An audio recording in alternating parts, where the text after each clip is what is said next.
We have news about voice packs and body types, and we'll also discuss an incredible gunship trick, helmet color customizations, and some Illuminate leaks in today's video, including a flying vehicle. Not kidding, we're going to be able to fly at some point. Make sure to click the like button below at any point to save an entire family from the automatons.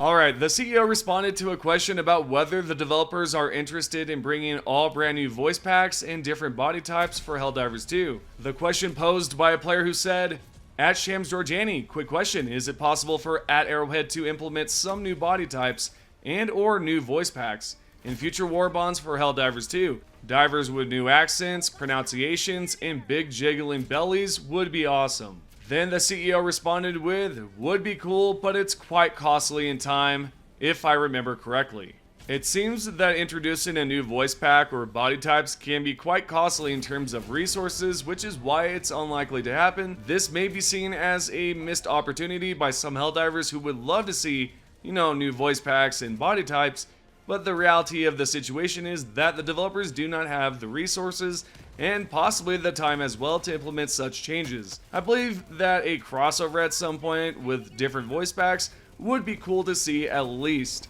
Moving on to Illuminate Leaks, we have an in-game screenshot of an Illuminate observer from Ironsights, which you can view on X. This is a fairly large observer that was captured in-game. If you're wondering why the developers haven't introduced us to the Illuminates just yet, it's because according to Ironsight's post, the Illuminates seem to almost be ready for release. However, there appears to be an issue with the eyes. The exact quote from the post is, in my opinion, the Illuminate almost seem ready for release. The only issue I noticed was a bit of lightning artifacts on the eyes. Well, as you can see, Ironsights has confirmed an issue with the eyes, which could explain why we haven't seen the Illuminate just yet. It's also possible that everything is proceeding according to the developer's storytelling plan, and it may not be the right time to introduce new enemy types. Moving on, the second screenshot shows a crashed dark fluid harvester, which appears to be a fairly large objective. There are two versions, the smaller crashed harvester, and a much larger dark fluid harvester, which is said to be the size of a bile titan. The leaker posted this and mentioned, dark fluid harvester, the harvester will fire a beam into the ground to extract dark fluid. The harvester has 3 force fields and a weak spot at the center of them all. The harvester size is comparable to that of a bile titan. Well, as I mentioned, it's a large objective, but I didn't know that the dark fluid harvester would be almost the same exact size as a bile titan, which is completely bonkers. Next up at number 3, we have a neuroperversion device, and Ironsights believes the Illuminate will use this to apply status effects to Helldivers, specifically mind scramble and hallucination effects. Now, in the past, I've discussed a few ability IDs just like this, talked a little bit about them, and if you'd like to, I can post a link down below so you can check it out. And last but not least, for the Illuminate, we have Illuminate rituals, which can be interrupted, and if we are successful in doing so, this will cause an earthquake on whatever biome you're currently on. There's not too much information besides that and an image here that you can take a look at. Alright, with the Illuminate to the side, we're not done just yet because we have 2 more leaks to take a peek at. Ironsights posted this screenshot, which contains code for some sort of arm wrestling machine. Right here it says, camera template type, arm wrestling seed 1, and then you can see it also says arm wrestling seed 2. Then right underneath arm wrestling state, it has a bunch of numbers. We got tick rate, decay per input, decay per overpower input. Maybe that depends on how fast you tap the X button or whichever button it is, right? Nonetheless, there's a possibility that we will receive some sort of arm wrestling machine. We do have the arcade machine for the stratagems, so to see something new would be awesome to see. And with that information aside, the final leak is about flying vehicles. Now, we're all aware at some point we should receive vehicles like the Rover, but I did not expect a vehicle that can be used to fly around the map, so here's the code where it specifically mentions this. Camera template type, flying vehicle spectate, flying vehicle left, flying vehicle aiming left, flying vehicle right, and last but not least, flying vehicle aiming right. And with that, this is the final leak, but I do want to share my thoughts on this because I think this is absolutely tremendous, and I would love to just hop inside of a vehicle and fly around and grab a bunch of samples, complete objectives, and then fly all the way back to the extraction so that I can make my way out successfully. So this is all that I would like to showcase and talk about. I'd like to know your thoughts on everything that we've just went over, and let me know how you feel about the vehicles that can be used to fly around.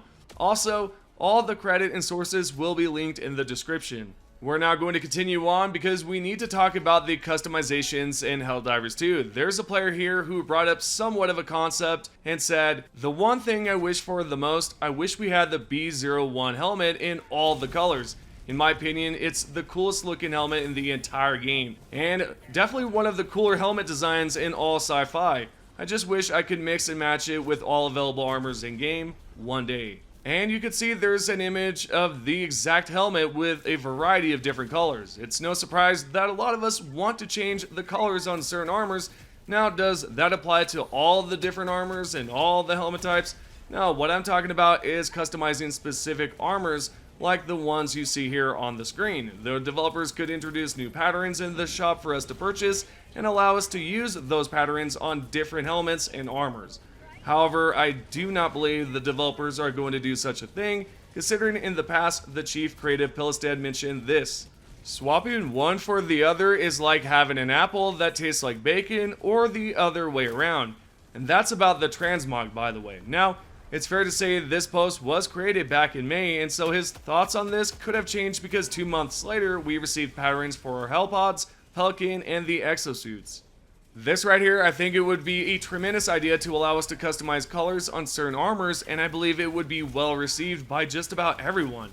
Not sure how you feel about it, but if you'd like to let me know in the comments, definitely do so and post your responses there. Moving on, we might need a rail cannon buff. If you do not recall, about 6 days ago during the Terminate Extermination Major Order, we received a temporary rail cannon stratagem bonus for missions, so essentially you could have 2 rail cannons if you were to add one to your loadout. This has actually sparked up a great topic over on Reddit when a user named Brainstorm and Theory posted this with the title, "Being able to stack 2 rail cannon strikes due to the free rail cannon in rotation makes it clear that the rail cannon should have 2 charges per cooldown by default." Now, I disagree and also agree with this player, and let me explain what I mean here. I agree that it should have 2 charges, but at the same time it should only be increased if you have upgraded the destroyer.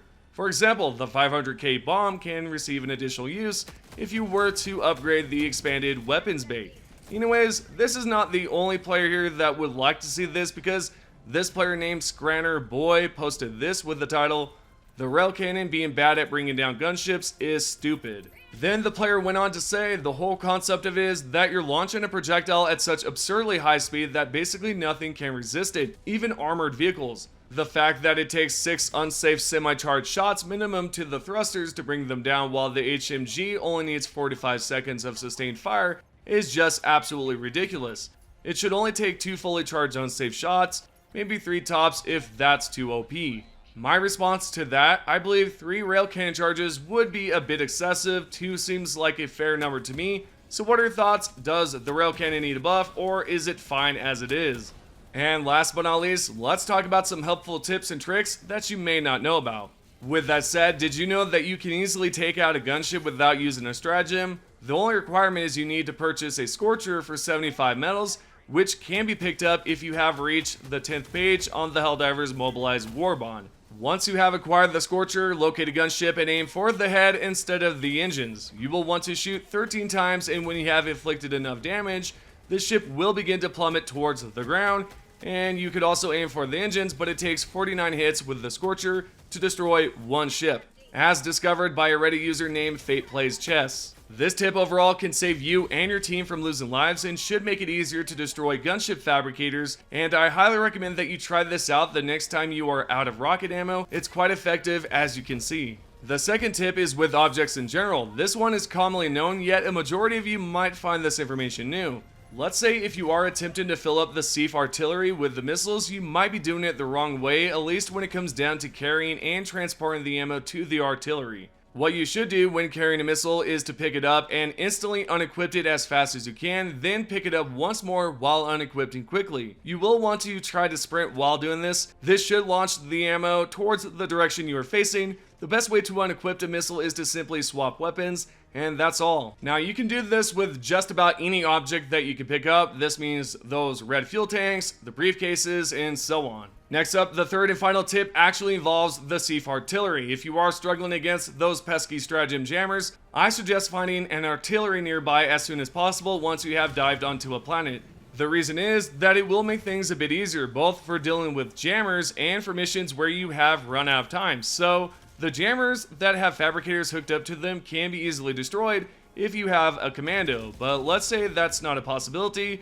With the artillery, you can take out the fabricators without getting too close, which can be very useful. This tip is known by a lot of Helldivers, but it might help out some of you who are new. Hopefully these tips and tricks help out in general when it comes down to diving onto all sorts of different planets with different biomes. So I will reiterate here that you might already be aware of these 3 tips, which is cool for you all out there, but this section of the video is mainly to help those who do not know any of these helpful tips and would like to make things a bit more manageable on Helldivers 2. I believe that's exactly what these tips will do for you. If you found it helpful or were not aware of these tips, then tap the like button below.